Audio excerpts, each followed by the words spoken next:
Hello साथियों, मैं जय कामत एक बार फिर से स्वागत करता हूं आप सभी का टीचिंग एक्सपर्ट 2.2 यूट्यूब चैनल पर। दोस्तों, आज की वीडियो में अपन बात करने वाले एक बहुत इंपॉर्टेंट मुद्दे को लेके। और भाई इंपॉर्टेंट मुद्दा कुछ इस कदर होगा, जैसे कि आप लोगों को पता है कि भाई अभी डी-पीआरटी का नोटिफिकेशन ऑलरेडी आ चुका है और उसके अभी फॉर्म भरे जा रहे हैं। और भाई दूसरी तरफ अगर अपन देखते हैं तो भाई केवीएस पीआरटी का नोटिफिकेशन भी बहुत जल्द आने वाला है, क्योंकि भाई केवीएस ने अपनी जो भी पोस्ट थी सीबीएसई को भेज दी है। अब भाई सीबीएसई के ऊपर है, हो सकता है भाई वो आज ही नोटिफिकेशन जारी कर दे, हो सकता है भाई अभी 10 दिन 20 दिन भी ले सकता है। तो भाई अब सीबीएसई के ऊपर है कि वो नोटिफिकेशन कब जारी करता है, लेकिन अपन लगभग मान सकते हैं कि भाई इस महीने में आपका नोटिफिकेशन वो भी आ जाएगा। और भाई जब ऐसे सिचुएशन आ जाए कि भाई दोनों वैकेंसीज अपने सामने एक साथ में खड़ी है, तो भाई मन में दुविधा उत्पन्न होना तो वाजिब है कि यार हमें किस वैकेंसी की यहाँ पे तैयारी करनी चाहिए। क्योंकि देखिए यार, इतने लंबे टाइम के बाद ये वैकेंसीज आ रही है, तो भाई ये तो होता ही है कि यार इस बार कैसे भी करके अपने को अपना सिलेक्शन सुनिश्चित करना है। और भाई उसको लेके ही अपन बात करने वाले हैं कि भाई आपको इन दोनों में से किसी एक वैकेंसी की अच्छे से तैयारी करनी चाहिए। और देखिए, अगर आप लोग इस सवाल का जवाब अगर यूट्यूब पे या फिर किसी ऑनलाइन बैच में जाके टीचरों से पूछोगे, तो भाई सभी टीचर अपने फायदे के अकॉर्डिंग आपको चीजें बताने वाले हैं। अगर किसी टीचर का भाई केवीएस पीआरटी का बैच ज्यादा बिकता होगा तो वो बोलेगा केवीएस पीआरटी का एग्जाम पहले होने वाला है, इसकी तैयारी कर लो। अगर किसी का डी का बिकता होगा तो वो ये बोलेगा भाई डी का एग्जाम पहले होने वाला है, उसकी तैयारी कर लो। लेकिन भाई अपन इन सभी चीजों को इग्नोर करते हुए भाई कुछ 4 से 5 चीजें ऐसी होंगी जिनको मद्देनजर रखते हुए अपना एक फाइनल डिसीजन लेंगे कि आपको किस वैकेंसी की तैयारी करनी चाहिए। अब देखिए, बहुत सारे साथियों के मन में ये भी सवाल आएगा कि क्या हम इन दोनों वैकेंसीज के साथ में तैयारी कर सकते हैं। बिल्कुल आप कर सकते हैं, लेकिन वहां पे कुछ और भी चीजें मतलब मैटर करती है। तो अगर आप लोग बोलेंगे तो अपन इस टॉपिक के ऊपर भी कभी बात कर लेंगे आगे आने वाली वीडियोस में कि आप दोनों वैकेंसीज की एक साथ में कैसे तैयारी कर सकते हो। बट हाँ, अगर अभी आपको किसी एक वैकेंसी के ऊपर फोकस करना हो तो मैं अभी आपको बताने वाला हूँ कि आपको किस वैकेंसी की तैयारी करनी चाहिए। अब देखिए, अपन जब भी इस वीडियो में फाइनली एक डिसीजन की तरफ जाएंगे, तो भाई डिसीजन की तरफ जाते टाइम पे अपन इन चीजों को यहाँ पे ध्यान में रखने वाले हैं। जैसे कि सबसे पहले तो अपन एक ये देखेंगे कि भाई आपके लिए अभी जो भर्ती ये हो रही है, भाई इस भर्ती में कौन सी ऐसी भर्ती है जो पहले पूरी होने वाली है। मतलब कि भाई केवीएस की भर्ती प्रक्रिया पहले पूरी होगी या फिर डी की भर्ती प्रक्रिया पहले पूरी होगी। अब भाई बहुत सारे साथी ऐसे होते हैं भाई जो ये सोचते हैं कि यार जो भर्ती पहले पूरी हो रही है या फिर जो डिपार्टमेंट पहले भर्ती पूरी करवा रहा है, मेरे को तो उसकी तैयारी करनी है। तो अपन एक तो इस चीज को लेकर भी बात करेंगे। फिर अपन दूसरा देखेंगे कि भाई आपका कंपटीशन कहाँ पे कम है, मतलब आपके अकॉर्डिंग भाई कहाँ पे सिलेक्शन लेना ज्यादा आसान होगा। और भाई ये चीजें मैं आपको नहीं बोलूंगा कि हाँ यहाँ पे आसान है या फिर यहाँ पे आसान है। मैं आपको चीजें बताऊंगा, आपके सामने सच्चाई लाऊंगा कि भाई हाँ देखो, इस चीज में तो आपको ये चीजें करनी पड़ेंगी इसकी तैयारी में, और इसकी तैयारी में आपको ये चीजें करनी पड़ेंगी। अब आप अपने अकॉर्डिंग देख लेना कि आपको कौन सी चीजें आसान लगती है और कौन सी चीजें यहाँ पे टफ लगती है, फिर आप अपने अकॉर्डिंग डिसीजन ले लेना। बाकी इसके बाद अपन ये भी देखेंगे कि भाई सिलेक्शन के बाद में आपके लिए कौन सी जॉब यहाँ पे ज्यादा बेटर रहेगी। बाकी इसके अलावा कुछ एक दो चीजें और भी है, अपन उनको भी यहाँ पे बीच में शामिल कर लेंगे। तो भाई कुल मिला के ये कुछ ऐसी चीजें जिनके बेस पे अपन एक फाइनल डिसीजन की तरफ पहुंचेंगे और अपन देखेंगे कि भाई कहाँ पे आपके लिए सिलेक्शन लेना थोड़ा सा आसान है, और उसी को लेकर अपन फिर फाइनल डिसीजन की तरफ पहुंचेंगे। तो देखिए, अब अपन इन सभी मुद्दों के ऊपर बात करें उससे पहले एक बार मैं आपको बता देता हूँ कि भाई देखिए, आप चाहे केवीएस पीआरटी की तैयारी कर लो या डी-पीआरटी की तैयारी कर लो, भाई इन दोनों में ही सबसे जो अहम रोल है वो है भाई पेडागोजी वाले पार्ट का। क्योंकि आप लोग मान सकते हो कि लगभग भाई 50% रोल तो भाई पेडागोजी वाले पार्ट का ही है। डी में भाई पार्ट ए आपका 100 मार्क्स का आता है, तो भाई पार्ट बी भी 100 मार्क्स का आता है, मतलब कि 100 नंबर की वहां पे पेडागोजी आने वाली है। तो भाई आपको उस इस तरह की ही उसको तैयार करनी होगी और उस लेवल पे ही तैयार करना होगा कि भाई आपके वो 100 नंबर है, उन 100 नंबर में से आप ज्यादा से ज्यादा मार्क्स लेके आओ। क्योंकि भाई देखिए, पार्ट ए में तो भाई मतलब इतने सारे सब्जेक्ट है, आपको हिंदी भी पढ़ना होगा, इंग्लिश भी, मैथ भी, रीजनिंग भी, जीके भी। लेकिन यहाँ पे भाई पेडागोजी वाला सेक्शन ऐसा है, इसमें भाई आपको एकदम अच्छे से तैयार करना है और आपको कम से कम भाई 80 से प्लस में 85 के राउंड आपको यहाँ पे स्कोर करना होगा, तभी जाके आप कहीं सिलेक्शन की रेस में आ पाएंगे। तो भाई इसलिए मैं आपको ये बोलूंगा कि आप अपना कंटेंट भी बेहतर रखो इसको पढ़ने के लिए। और भाई बेहतर कंटेंट के लिए आप भाई बहुत सारी मार्केट में बुक है, भाई सभी टीचरों की बुक अच्छी है। मैं ये नहीं बोलूंगा कि भाई किसी टीचर की अच्छी है किसकी बेकार है, भाई सभी की अच्छी है, 19-20 का फर्क होता है। और भाई उसी तरीके से अभी भाई एक सर है करमजीत सर, उन्होंने भी भाई मेरे से कॉन्टेक्ट किया, उन्होंने मेरे को मैसेज किया और उन्होंने मेरे को बोला कि सर मैंने भी एक बुक लिखी है और आप एक बार इस बुक को देखो, अगर आपको पसंद आती है तो आप अपनी ऑडियंस को भी बुक सजेस्ट कर सकते हो। और भाई ये जो सर है करमजीत सर, ये भाई असिस्टेंट प्रोफेसर है, अभी गवर्नमेंट असिस्टेंट प्रोफेसर है, इन्होंने भाई ये बुक लिखी है। तो भाई देखिए, इनकी बुक है, अगर आप लोगों को ये बुक पसंद आती है तो आप इस बुक को परचेज कर लेना। और भाई देखिए, इस बुक के एक चैप्टर की पीडीएफ आप लोगों को मैं टेलीग्राम चैनल पे प्रोवाइड करवा दूंगा। देखिए, इस बुक की कुछ खास बातें, जैसे कि एक तो भाई आपके डी-पीआरटी के सिलेबस के अकॉर्डिंग और एग्जाम पैटर्न के अकॉर्डिंग इस बुक को तैयार किया गया है। अब देखिए, आप लोग सोचेंगे कि सिलेबस तो अभी ऑफिशियल कोई आया ही नहीं, तो भाई देखिए ऑफिशियल सिलेबस नहीं आया, लेकिन जो भाई विगत वर्षों में जो पेपर हुए हैं भाई, उन पेपरों के पैटर्न को देख के, उन पेपरों के क्वेश्चंस का लेवल देख के उसके अकॉर्डिंग इस बुक को तैयार किया गया है और उस सिलेबस के अकॉर्डिंग इस बुक को तैयार किया गया है। साथ ही में देखिए, इस बुक में ये भी है कि भाई जब भी आपको टॉपिक कंप्लीट करते हो तो टॉपिक कंप्लीट करने के बाद में आप कुछ एमसीक्यू प्रैक्टिस के लिए वहां पे क्वेश्चन भी मिल जाते हैं, जहां से भाई आप जब भी अपना टॉपिक कंप्लीट करते हो तो साथ में क्वेश्चन प्रैक्टिस कर सकते हो, ताकि आपको एक आइडिया लग जाए कि यार मैं इस टॉपिक को अच्छे से तैयार कर पाया हूँ या फिर नहीं कर पाया। फिर देखिए, जब भी आप इस बुक को कंप्लीट पढ़ते हो तो भाई लास्ट में आपको कुछ ऐसे नोट्स भी मिल जाते हैं इसी बुक में, जहां से भाई आपने जो जो चीजें पढ़ी है उन सभी चीजों का एक कम टाइम में आप लोग रिवीजन कर सकते हो। तो भाई एक तरीके से आप शॉर्ट नोट्स बोल सकते हो उनको। तो भाई इस तरीके के आपको यहाँ पे नोट्स भी मिल जाते हैं। तो भाई अगर आप लोग ये बुक परचेज करना चाहते हो, एक बार आप इसकी पीडीएफ देख लेना, अगर आपको पसंद आती है तो ही आप इस बुक को परचेज करें। तो भाई अगर आप लोग परचेज करना चाहें तो कमेंट बॉक्स में मैं लिंक दे दूंगा, वहां से भी आप लोग इस बुक को परचेज कर सकते हो। तो भाई ये तो इस बुक की बात हो गई है। अब अपन वीडियो के मुद्दे के ऊपर आ जाते हैं।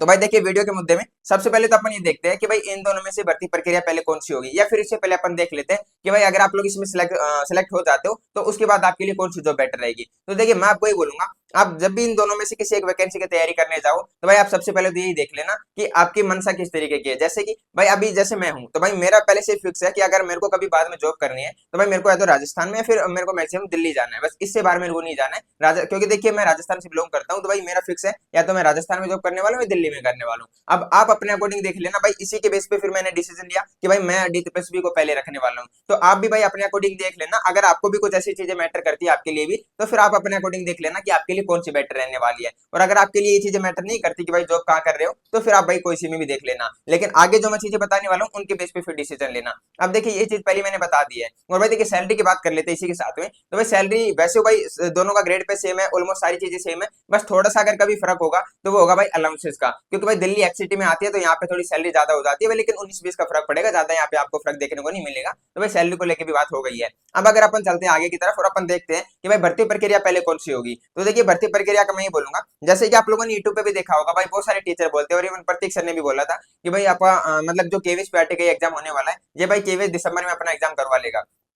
तो देखिए भाई, उसको लेके मैं ये बोलूंगा, अब बहुत सारे स्टूडेंट्स के मन में ये चीजें आती है, यार दिसंबर में एग्जाम ये करवा रहे हैं तो भाई मेरे को तो इसी की तैयारी करनी चाहिए, क्योंकि भर्ती तो पहले ये पूरी हो रही है। भाई आप लोग केवल ये ना देखे कि दिसंबर में एग्जाम हो रहा है तो भाई मैं इसकी तैयारी कर लूँ। आप ये चीज देखना कि भाई दिसंबर में एग्जाम होगा, उसके बाद में भाई इस बार 3 टायर सिस्टम लागू हो रहा है। तो 3 टायर सिस्टम में ये पहला एग्जाम होगा, प्री एग्जाम होगा, इसके बाद में मेन एग्जाम होगा, फिर आपका इंटरव्यू होगा। तो इस तरीके से आपको 3 प्रोसेस से गुजरनी होगी। और भाई अगर आप DTPSB पीआरटी की तरफ जाते हो तो भाई उसका अपना भी एक आइडिया लगा रहे हैं कि लगभग मार्च अप्रैल के आसपास में वो एग्जाम करवा लेंगे। तो अब आप खुद एक बात सोचना कि भाई उधर वो मार्च अप्रैल में एग्जाम करवा रहा है, इधर ये दिसंबर में एग्जाम करवा रहा है। तो भाई इधर दिसंबर में एग्जाम करवाने के बाद में फिर भाई प्री का रिजल्ट आएगा, लगभग आप मान के चलो जनवरी फरवरी में जाकर रिजल्ट आएगा। फिर भाई अप्रैल के आसपास मान के चलते हैं। बाकी हो सकता है भाई आगे और भी लेट हो जाए, लेकिन अपन ये मान लेते हैं कि भाई अप्रैल के आसपास जाके अपना मेन एग्जाम करवाएंगे। और इधर आप क्या देख रहे हो, मार्च अप्रैल में DTPSB पे अपना एग्जाम करवा लेगा। तो भाई इधर मेन एग्जाम होगा, तब तक भाई इधर DTPSB पीआरटी पे अपना एग्जाम करवा लेगा। अब अगर दोनों की तरफ में दोनों एग्जाम हो चुके हैं तो भाई इस तरफ अभी क्या बाकी है, DTPSB पीआरटी में भाई एग्जाम हो लिया, तो इसके आगे कोई मेन एग्जाम नहीं है, कोई इंटरव्यू नहीं है, सीधा आपका रिजल्ट आएगा और आपका सिलेक्शन होगा फिर जाके। और इधर भाई आपका मेन एग्जाम होगा, उसके बाद में एक इंटरव्यू का प्रोसेस भी बीच में बच जाता है। तो भाई इस तरीके से अगर अपन देखते हैं तो भाई मेरे को कहीं ना कहीं ये लगता है कि आपकी DTPSB पीआरटी की भर्ती पहले पूरी होने वाली है और केवीएस पीआरटी की भर्ती थोड़ा लेट जाने वाली है DTPSB पीआरटी के कंपैरिजन में। अब बाकी देखिए, हो सकता है आगे चल के भाई अगर डिपार्टमेंट आए केवीएस वाले तो भाई हो सकता है बहुत जल्द करवा ले, लेकिन भाई अभी जो अपने को लगता है भाई इन चीजों को देखते हुए, तो मेरे को ऐसा लगता है कि भाई DTPSB पीआरटी की भर्ती पहले पूरी होने वाली है।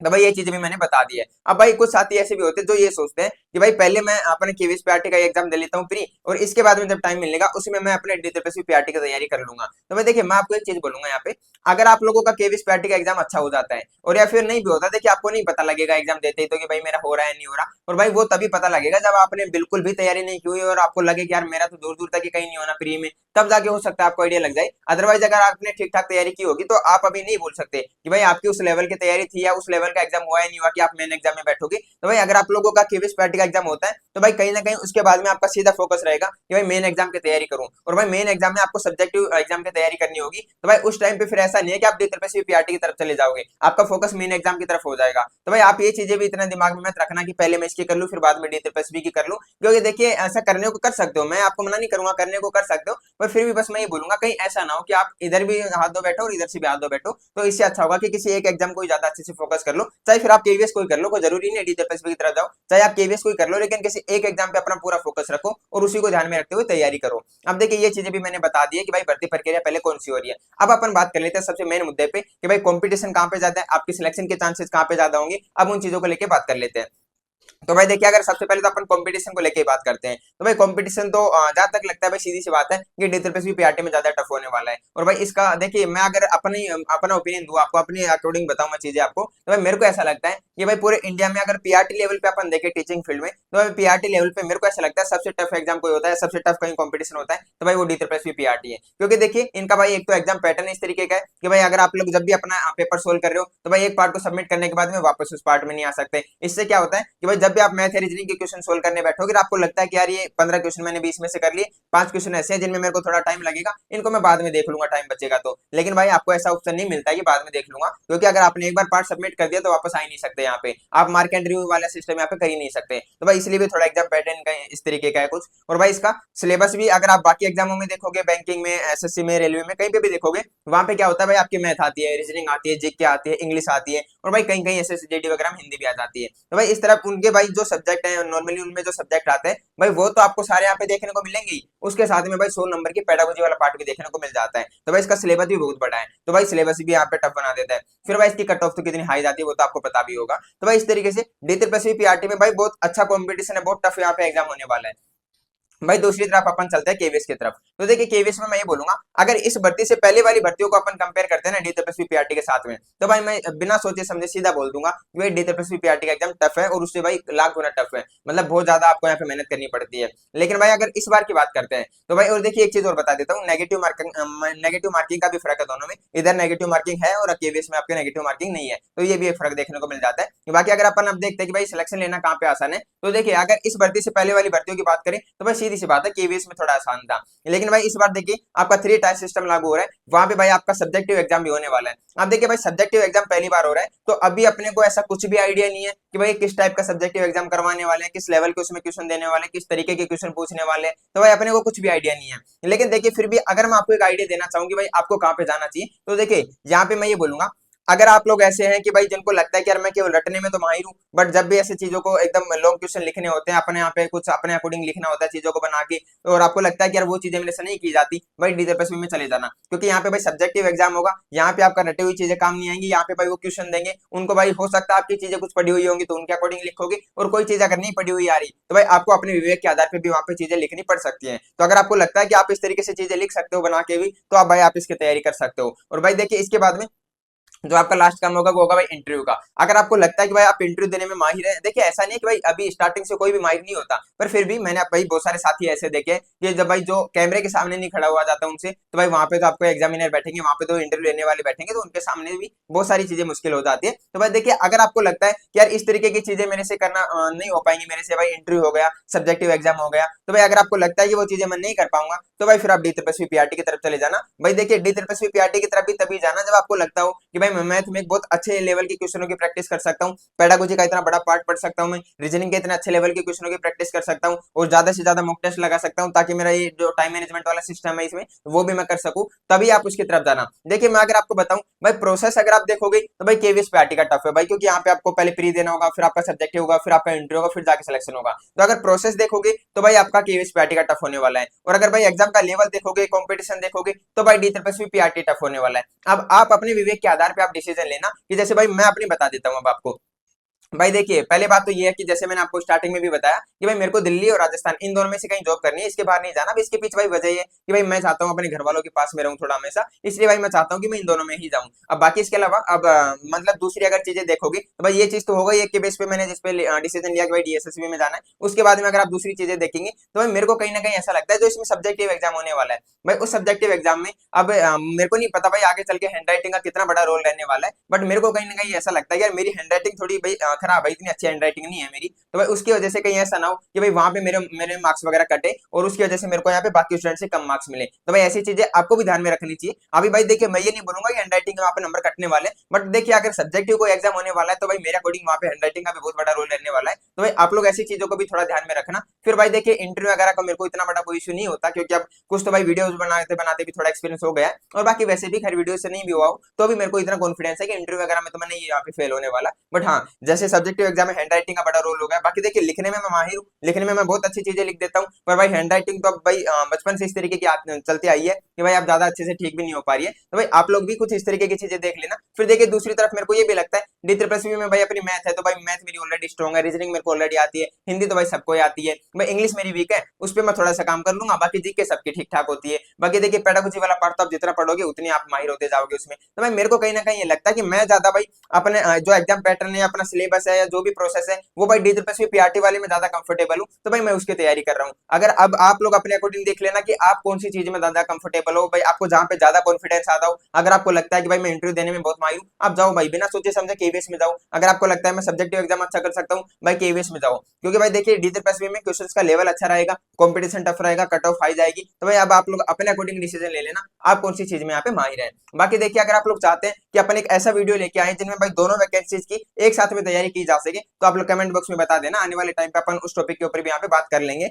बाकी फिर भी मैं आपको यही बोलूंगा जितना हो सके कोशिश करना किसी एक एग्जाम पे फोकस करो, क्योंकि देखिए वही बहुत बार ऐसी चीजें देखने को मिलती है कि अपन भाई दो चीजों को साथ में लेके चलने के चक्कर में दोनों ही चीजों से हाथ धो बैठते हैं। तो भाई आप लोग भी किसी एक को अच्छे से फोकस कर लेना। बाकी फिर भी अगर आप लोग दोनों को करना चाहो तो आप लोग कमेंट बॉक्स में जरूर बता देना, अपन आने वाली वीडियोज में अपन अच्छे से एक बार बात कर लेंगे कि आप दोनों वैकेंसीज को किस तरीके से साथ में ले सकते हो, किस तरीके से दोनों के सिलेबस को मैनेज करते हो अपनी स्टडी कंटिन्यू कर सकते हो। बाकी चलिए फिर अभी आई होप कि आपको वीडियो पसंद आया होगा, और भाई पसंद आया हो तो लाइक शेयर एंड कमेंट करना बिल्कुल भी मत भूलना। और भाई अपन आने वाले टाइम पे भाई बहुत अच्छे से आने वाली स्ट्रेटेजी वीडियोज वगैरह आने वाले हैं, जिसमें पार्ट ए पार्ट बी की स्ट्रेटेजी भी डिस्कस करेंगे। भाई देखिए अभी जो वीडियोस आने में थोड़ी देरी हो रही है भाई, उसके पीछे वजह है कि मैं खुद भी अभी थोड़ा बिजी चल रहा हूँ, इन दिनों में थोड़ा इतना टाइम नहीं मिल पाता, इसलिए थोड़ा वीडियोस वगैरह नहीं आ पा रहे। बट हाँ भाई जब भी अपने वीडियोस आएंगे बहुत बेहतरीन वीडियोस आएंगे, बहुत अच्छी रिसर्च करने के बाद में वीडियोस आएंगे। तो बाकी आप लोग अपने चैनल के साथ जुड़े रहना और अपने दोस्तों के साथ भी जरूर शेयर कर देना। चलिए फिर अभी आज वीडियो में इतना ही, मिलता है किसी नेक्स्ट वीडियो में नेक्स्ट टॉपिक के साथ, तब तक के लिए जय हिंद जय भारत।